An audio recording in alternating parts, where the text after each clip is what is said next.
Hello, everybody, and welcome to our nonprofit spotlight. Today, I'm here with Amanda Paktinat, and she is the regional director of American Red Cross of Colorado and Wyoming. Amanda, thank you so much for taking some time and joining us today. And tell me a little bit more about the work you're doing out there in Colorado and Wyoming. Absolutely. Thank you for having me. So, right now, I am serving as the interim sort of CEO for Colorado and Wyoming. We are one of many regions of the American Red Cross. And really, what we're doing here is just making sure that our work on the ground is local, is supporting as many people as possible, particularly after emergencies like home fires or Hmm. wildfires currently that we're experiencing in Western Colorado. And so that's just a piece of the work that we do, but we actually do even a lot more, probably more than most people realize. Gotcha. Well, tell me a little bit. What would you say is like maybe the biggest misunderstanding of Red Cross? It's such a Mhm. big name brand, and Yeah. I'm sure there's a lot that goes into it that the general public may not understand about. Absolutely. So much of what we do is actually really hyper local. So I think when people think of the American Red Cross, they think of the world's largest international humanitarian organization, which we are. We're part of that. But your Red Cross on the ground Mm, is located in every state around the country. We have folks that are, your neighbors, basically serving neighbors. I think one of the biggest misconceptions about what we do at the Red Cross is we were founded on the battlefield. So much of what we do is mm. focused on our military members, veterans, and their families. And I think that's something that is probably one of the lesser known services that we provide. And really, that stems from Clara Barton during the Civil War, supporting soldiers regardless of what side they were on, making sure that they had first aid, making sure that they would survive their wounds from the battlefield. And then she actually really did a lot of work reconnecting families who were separated by the Civil War, which is an interesting concept, right? To imagine like not having the internet or phones or anything like that. But we still continue that work today. So we still work during armed conflict, during natural disasters, and reconnecting families. Amazing. And what does that look like in the modern era? Because as you mentioned, like the internet and communication has just evolved and in such a rapid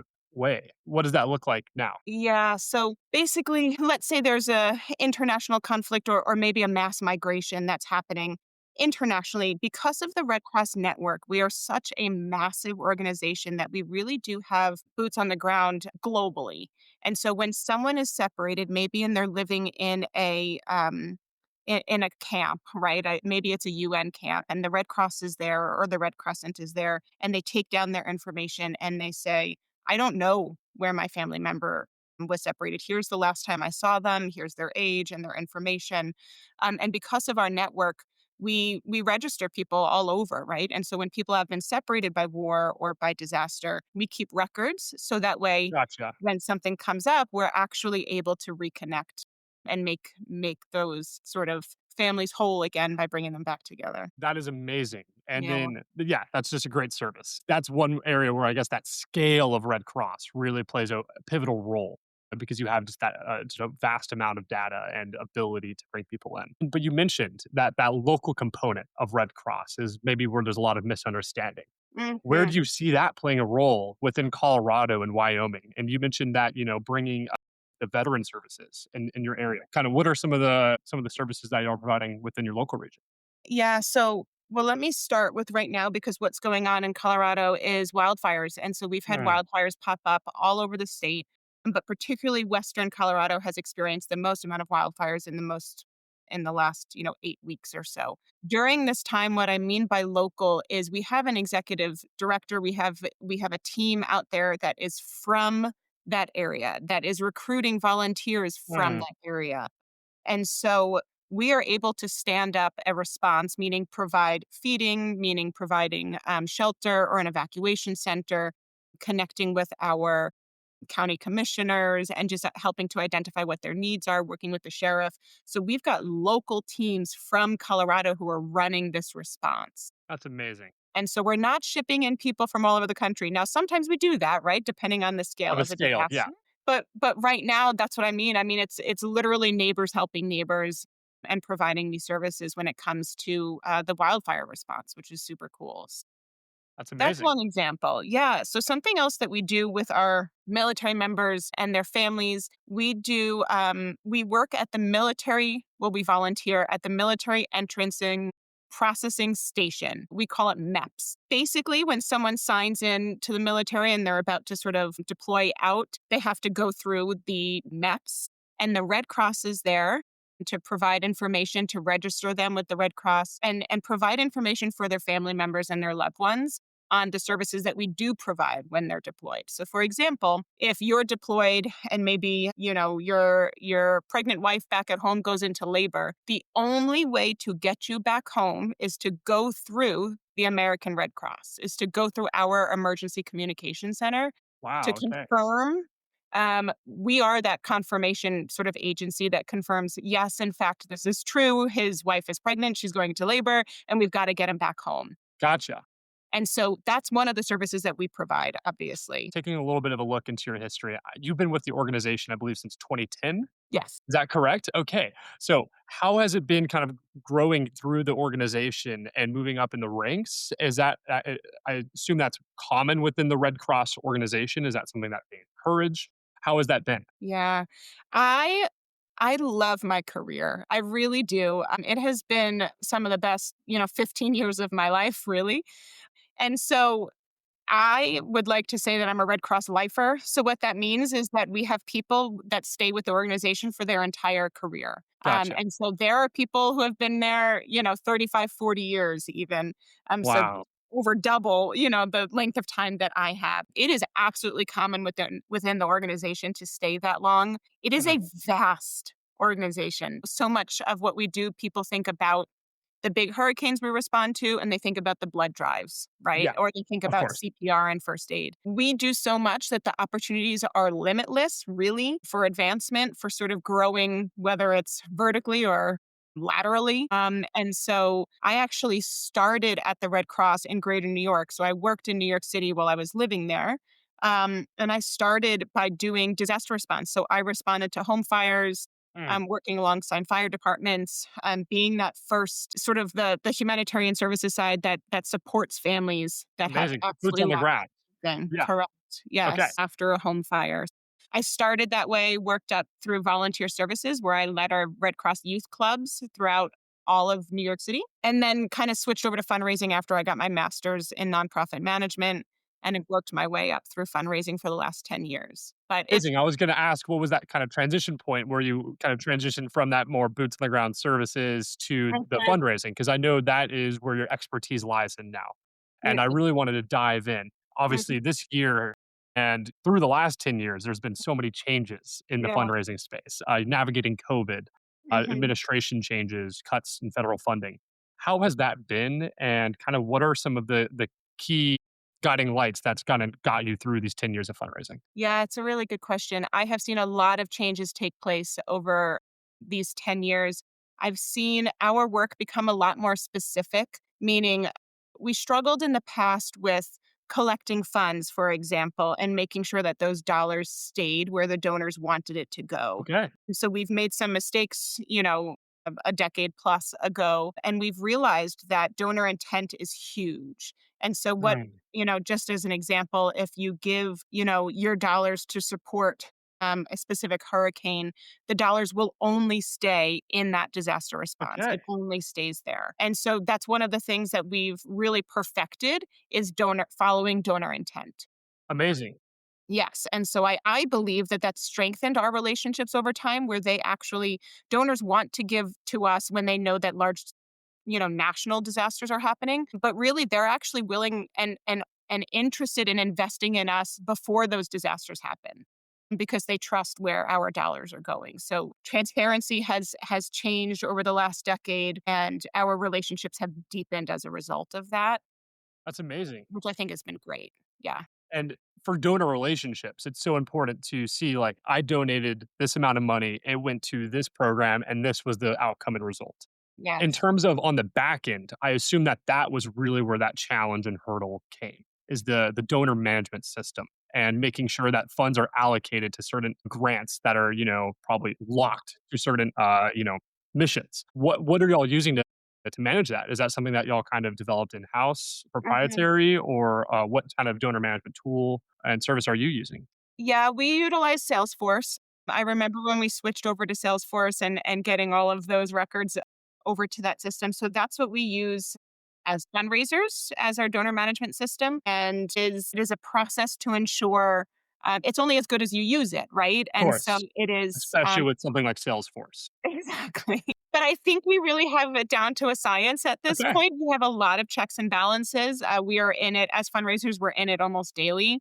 And all of our work really relies upon the fundraisers and us recording the most accurate information that we possibly can. So there's that big recording piece, right? That's one side of that transparency, and the Mhm. other side is communicating it in a way Yes. that resonates with the donors. How Mhm. has it been, and what have you learned in terms of lessons with communicating that message and getting those donors bought in? And obviously, within your space, you have the benefit of a natural disaster having that headline and drawing the attention. But then, how do you actually retain that? And Mhm.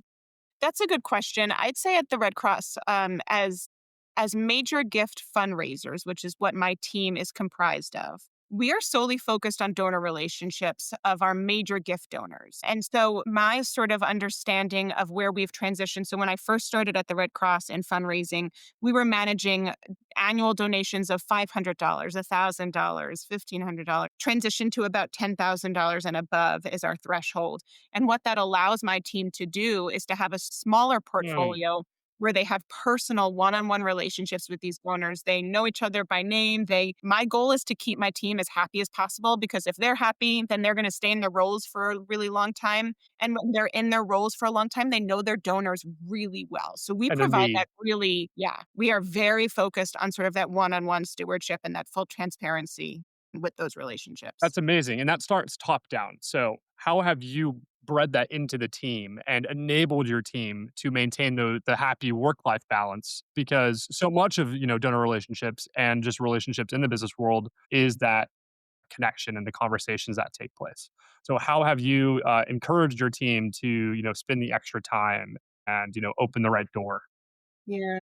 to enable those relationships to flourish? Yeah, my team's happiness is really like utmost importance to me. And so I recognize that at the American Red Cross, at any nonprofit, we could go and work for a corporation and probably make double, right? There's no hiding that. But in turn, what we do means something and it's valuable. And our connection to the mission is so much more than just a paycheck. And so, one, I want to make sure that that work life balance is there and that we're able to recognize, family still comes first and your health comes first. And Mm, making sure that you're well taken care of. And so that's always number one priority for me. And then, secondly, I think about our connection to the mission and making sure that we're going out and experiencing it firsthand.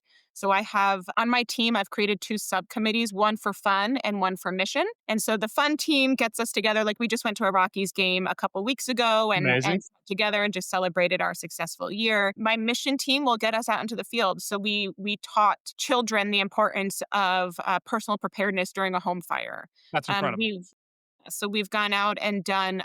We did a whole shift at a shelter. We worked 24 hours at a shelter and made sure that we got to see and interact with our clients firsthand. Because as fundraisers, you can kind of feel removed from the mission. And I Yes. just think that the more that we integrate ourselves and can speak to it also is an important part of how we communicate with our donors as well. But mainly, it's the goal is happy employees that want to stay here and want to deepen those relationships. And so many people within the nonprofit space, right? They've had 10 years of experience within the corporate world or within the government, and they're burnt out. They're realizing I need to spend some time working on a mission that I resonate with, and that that fact you brought about getting boots on the ground for your fundraising team. I think that's so important.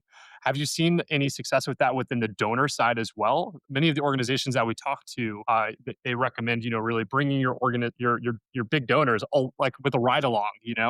Is that something as well that you've seen success with them? It's funny that you say a ride along because that's literally what we will do. So Okay, we are sort of at the American Red Cross. I'd like to reference us, and I'm sure it's not an actual term. I just call us second responders. So if you think about a first responder, it's a firefighter. They go out, they put out the fire, but then they leave, right? And so that's where the second responder comes in. That's the Red cleaning up the Cross. mess. Exactly.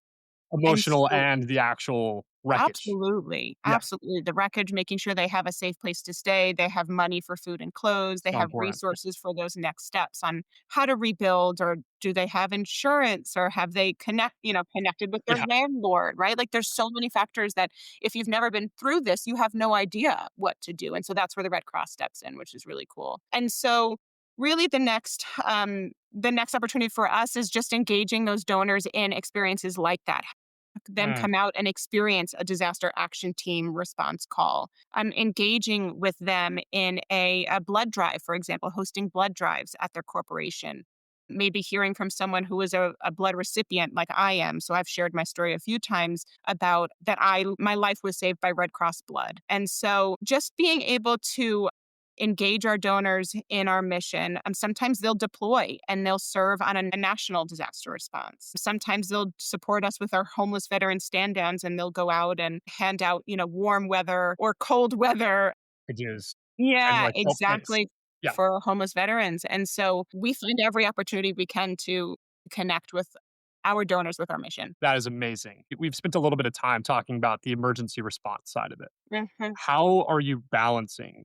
We had a team that, their whole goal was going out, they worked through, like, the Monday.com Foundation, and they go out in emergency responses, and I asked them this question as well. It's like, how do you balance that emergency preparedness side within Colorado and Wyoming, and also prevention, and then also, of course, the need of actually being there when moments actually, Mhm. So, disaster preparedness is a huge aspect of what we do. So, for example, one particular program that I'll share is our smoke alarm installs. So, we install smoke alarms for free in high risk neighborhoods that have high likelihoods of home fires. And we do home fire preparedness education, making sure that people understand what causes a home fire, why that people only have 2 minutes to escape once a Yeah, fire starts in their home. that's so The important. importance, yes, and the importance of having an evacuation route and teaching your kids. And so we do this program nationwide, and we've seen thousands of lives saved as a result of the smoke alarms that we've installed in those homes, and that have since have home fires and have since alerted the families to make it out safely. Yeah, for, like, an example, I just moved into a new apartment, and Mhm. there was 3 smoke alarms in the apartment. Every one of them was over 10 years out of date, and the amount of education and, like, just awareness that needs to come to make sure, because Yes. that means that, 10 years of previous tenants that have been living here haven't checked. So and it's such a, easy, you know, thing to do and double check, and, yeah, so that's an amazing campaign y'all are Yeah. doing as well. Yeah. Thanks. It blew my mind, 10 years. And honestly, most homes that we encounter think they have working smoke alarms. And that's what's so scary is that I will say, I'm happy to check for you if you'd like. And I check and they do not work, or they someone pulled the batteries out years ago, or the batteries have expired, or they've painted over them and they do not work. People think they have working smoke alarms. They often don't. And so we encourage people to test their smoke alarms twice a year, typically around daylight savings, because that happens twice a year. It happens the same time every year. And so it's just a good reminder of, oh, that's right, it's daylight savings. Let me go to, press the test button on my smoke alarms. Yeah, cover the ears, though. Always. Amazing.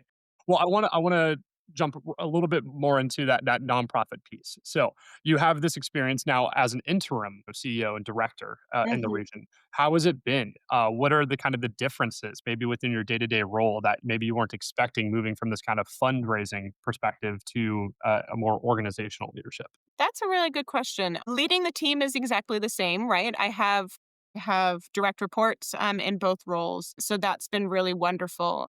And I've enjoyed leading the team. I'd say the biggest change for me is the problem solving and sort of the questions that come out sometimes out of the woodworks and you're not prepared for, and you've got to make a quick decision because you're in charge. So there's been that. Certainly learning more about the budget and making sure I understand sort of the business acumen side of running our shop here in Colorado and Wyoming. And then, of course, the disaster response, which as a fundraiser, I know of sort of secondhand, Mm, but I'm not involved in those conversations typically as a fundraiser. And so I've learned a lot about how we stand up a disaster response here locally, how we assign roles, how people are so on top of their training that as soon as something happens, they jump right in Mm, and put their training into action. And so it's been really incredible and inspiring to see the work that we do. And by the way, I didn't share this, but 90% of our workforce is volunteers. wow. So if you Is that think of in Red Cross overall or just in Red your region? Cross overall. Yep, Okay, Red Cross overall. So majority of these massive disaster responses that you see on the news are run by volunteers who give up that's their amazing. time, and their time is the most valuable resource that they have. And so they share that with the Red Cross, which is really inspiring. That's incredible. I guess the question I think will be interesting maybe to end on, as you stepped in this role and you've learned these new lessons, what do you think is maybe a big takeaway that you're going to take back to your fundraising position that's going to maybe inform how your relationships with your donors are managed or how your audience engagement will change? Yeah, that's a really good question and something I try to think about often to make sure I'm making the most of this time in this interim role. I really think just being able to see the mission firsthand in this position.